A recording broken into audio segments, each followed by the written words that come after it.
नमस्कार, बहुत स्वागत है आपका हमारे खास पेशकश में। मैं हूं आपके साथ योगेश पांडे। लोकसभा चुनाव अब अपने अंतिम पड़ाव की तरफ बढ़ चुका है। पहले चरण से शुरू हुआ सफर अब पांचवें चरण में शामिल होने जा रहा है। 20 मई को देश में पांचवें चरण की वोटिंग होने जा रही है, जब 49 सीटों पर प्रत्याशियों की किस्मत तय हो। पिछले लोकसभा चुनाव के दौरान इन 49 सीटों पर बीजेपी की लहर साफ दिखाई पड़ी थी। कांग्रेस सिर्फ एक सीट ही जीत पाई थी, जबकि भारतीय जनता पार्टी ने अपने सहयोगियों के साथ मिलकर 41 सीटें जीतने में कामयाब हो गई थी। और इसमें बड़ी बात यह है कि 2019 के लोकसभा चुनाव में कांग्रेस अपने गढ़ अमेठी को भी हार गई थी। सोनिया गांधी की वजह से सिर्फ रायबरेली की सीट पर ही कांग्रेस कब्जा जमा पाई थी। और इस बार फिर पांचवें चरण की वोटिंग में अमेठी और रायबरेली सीट पर भी वोटिंग होने जा रही है।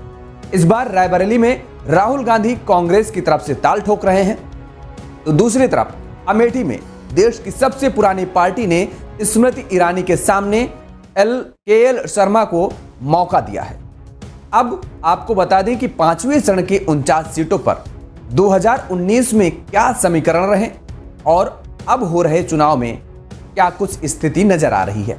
तो सबसे पहले बात सबसे बड़े सूबे उत्तर प्रदेश के हाल की। अगर यूपी की बात करें तो बीजेपी ने पांचवें चरण में तब एक तरह से क्लीन स्वीप किया था, यानी 2019 में। पिछले चुनाव में 14 में से 13 सीटें बीजेपी ने अपने नाम की थी। सिर्फ रायबरेली कांग्रेस के खाते में गई। इस बार के चुनाव में बीजेपी खुद सभी 14 सीटों पर चुनाव लड़ रही है। समाजवादी पार्टी 10 सीटों पर और 4 सीटों पर कांग्रेस के प्रत्याशी इस चुनावी मैदान में खड़े हैं। अब बात बिहार और झारखंड के हाल की।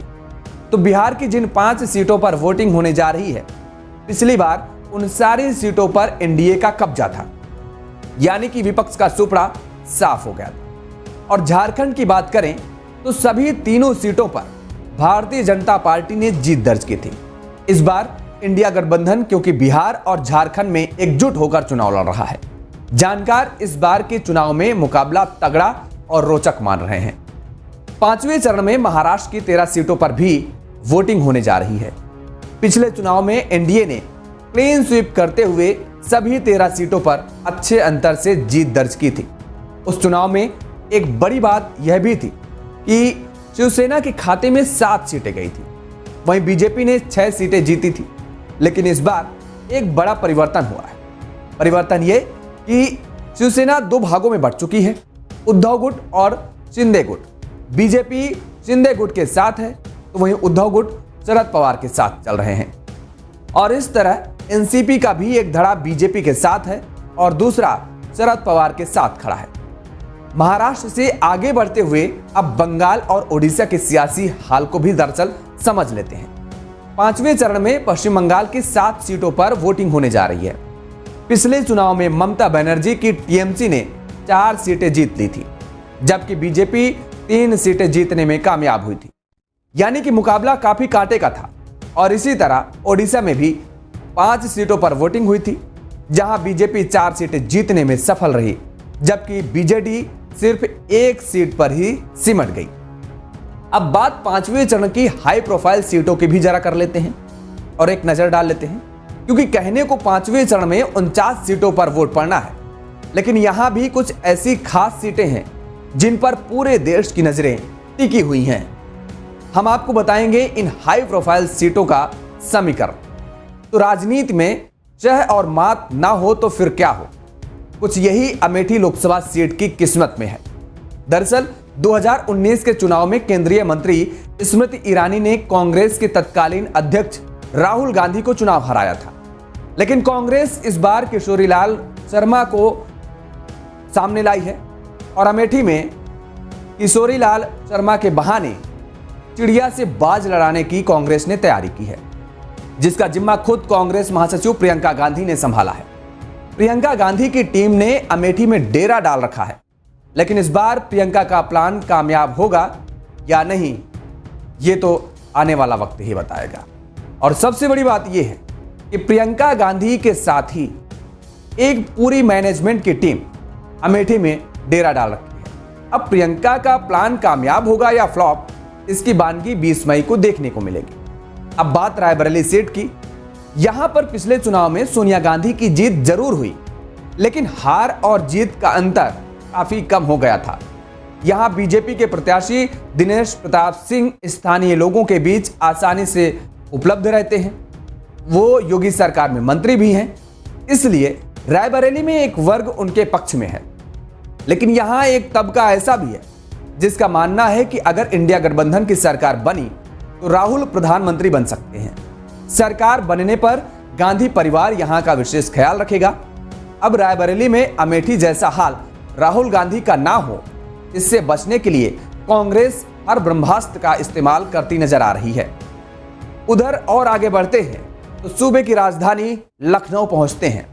लखनऊ सीट वीवीआईपी सीट मानी जाती है। इस सीट से केंद्रीय रक्षा मंत्री और सांसद राजनाथ सिंह चुनाव मैदान में हैं। वैसे तो लखनऊ बीजेपी का गढ़ माना जाता है और इस बार बीजेपी ने राजनाथ सिंह को 5 लाख वोटों के अंतर से चुनाव जिताने का बड़ा लक्ष्य रखा है। लेकिन यह इतना आसान भी नहीं है। दरअसल पश्चिम और मध्य विधानसभा सीटों पर बीजेपी के लिए वोट बढ़ाना आसान नहीं है। दोनों सीटों पर फिलहाल समाजवादी पार्टी के विधायक हैं।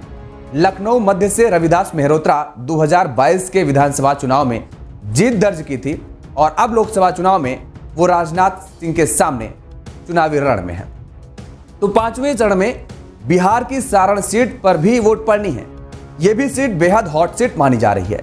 दरअसल यहां लालू प्रसाद यादव के परिवार की सीधी प्रतिष्ठा दांव पर लगी हुई है। इस सीट पर लालू ने अपनी बेटी रोहिणी आचार्य को मैदान में उतारा है। रोहिणी को मौजूदा बीजेपी सांसद राजीव प्रताप रूडी से चुनौती मिल रही है, जो तीसरी बार यहां से सांसद बनना चाहते हैं। 2019 में रूडी ने इस सीट से 1,38,000 से ज्यादा वोटों के अंतर से जीत दर्ज की थी। लेकिन रोहिणी को कम करके इस सीट पर आंका नहीं जा रहा है। यह भी एक बड़ी चुनौती बीजेपी के लिए मानी जा रही है। बात महाराष्ट्र की मुंबई उत्तर सीट की करें तो यह भी हॉट सीट है। इस लोकसभा सीट पर केंद्रीय मंत्री पीयूष गोयल का मुकाबला कांग्रेस के अभिनेता और राजनेता भूषण पाटिल से होगा। 2019 के आम चुनावों में बीजेपी के गोपाल सिंह शेट्टी ने पूर्व अभिनेता राजनेता उर्मिला मातोंडकर को 4,65,000 वोटों से अधिक वोटों से, यानी एक ये भारी अंतर था, जिससे हराया था। पीयूष गोयल को मोदी की छवि और राष्ट्रीय मुद्दों पर जीतने का भरोसा है। संसाधनों में बीजेपी बहुत आगे है, लेकिन भूषण पाटिल के पक्ष में एक ही बात जाती है कि वो यहाँ के स्थानीय निवासी हैं और पीयूष गोयल बाहरी हैं। दूसरी सीट आती है कल्याण सीट। कल्याण सीट भी हॉट सीट की लिस्ट में शामिल है। दरअसल राज्य के मुख्यमंत्री एकनाथ शिंदे के बेटे डॉक्टर श्रीकांत शिंदे के इस सीट से खड़े होने से यह लड़ाई शिवसेना शिंदे बनाम शिवसेना यूबीटी बन गई है और शिवसेना यूबीटी ने वैशाली दारेकर राणे को इस सीट से शिंदे के खिलाफ चुनावी मैदान में उतारा है। 2019 के लोकसभा चुनाव में डॉक्टर श्रीकांत शिंदे ने इस सीट से 3,44,000 वोटों से ज्यादा के अंतर से जीत हासिल की थी। 2019 के बाद यहां समीकरण और स्थितियां अब बदल चुकी हैं। डॉक्टर शिंदे ने पिछला चुनाव शिवसेना के नाम पर जीता था, जो तब टूटी नहीं थी, लेकिन अब शिवसेना टूट चुकी है। महाराष्ट्र के कोने कोने में यह बात पहुंच चुकी है कि किसने किसको धोखा दिया। यह मुद्दा भले ही प्रत्यक्ष न दिखता हो, लेकिन आम मतदाताओं से जब बात की जाती है तो कहीं ना कहीं वो इस बात को बोल देते हैं। शिवसेना शिंदे के पक्ष में बस एक ही बात जा रही है कि कल्याण सीट पर यूपी बिहार से आए लोग मतदाता हैं। उनका झुकाव डॉक्टर शिंदे की तरफ दिखाई देता है। पीएम मोदी ने 15 मई को यहां एक रैली को भी संबोधित कर माहौल बदलने की कोशिश कर चुके हैं। बहरहाल 5वें चरण में कौन मारेगा बाजी और किसको मिलेगी मात, 20 मई को जनता तय कर देगी। मेरे साथ फिलहाल इतना ही। मुझे दीजिए इजाजत। नमस्कार।